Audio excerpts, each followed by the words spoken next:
Hi everyone, my name is Le Dang, come from Chinese Academy of Medical Sciences, Peking Union Medical College Hospital.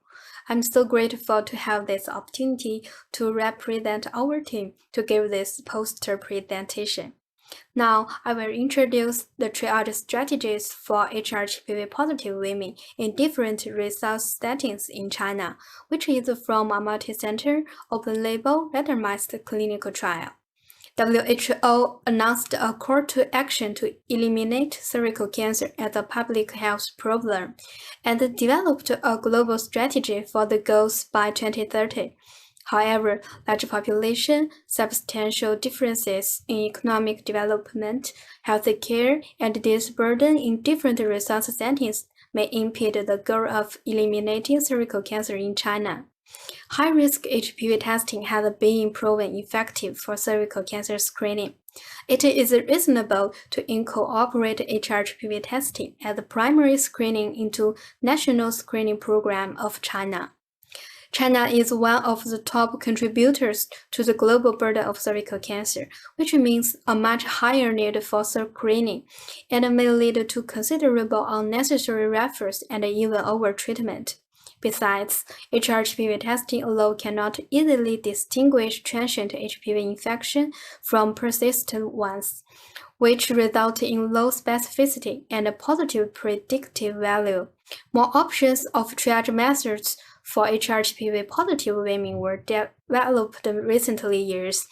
Realistic demonstration to probe those different triage methods into management for HrHPV positive women in the real world is crucial. Therefore, our study aimed to evaluate the clinical performance of different triage strategies for HrHPV positive women in rural and urban areas in China. This study was undertaken at 11 rural and 9 urban sites from 2015 to 2017, based on the China's nationwide screening program. Women aged 35 to 64 were enrolled. For HrHPV testing arm, rural women were screened by hybrid captured-based HrHPV testing, and urban women were screened by the PCR-based HrHPV testing. HrHPV positive women were randomly located into LBC triage or viability triage or directly referred to colposcopy. At 24 months, all screened women without CN2 plus lesions were called back for follow-up screening. All screening procedures were carried out by the local health providers. Almost 34,000 participants were randomly located into HrHPV testing. In rural sites, more than 15,000 eligible women completed at baseline screening by HrHPV testing, and the positive rate was 12.7%. The results showed only 3 women in LBC triage arm and almost 8 women in viability triage arm were referred to colposcopy for detect 1 and 2 plus, respectively. But over 13 HrHPV positive women without triage were referred to colposcopy.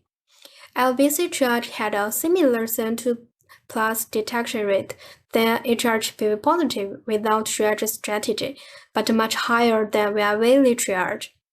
In addition, LBC triage positive also had significantly higher cumulative incidence risks for CN2 plus compared with viability triage and without triage strategy within 24 months. In urban sites, over 18,000 participants were screened by HrHPV testing, and the positive rate was 9.5%. Among them, we found HPV16 or 18 positive directly referred to colposcopy.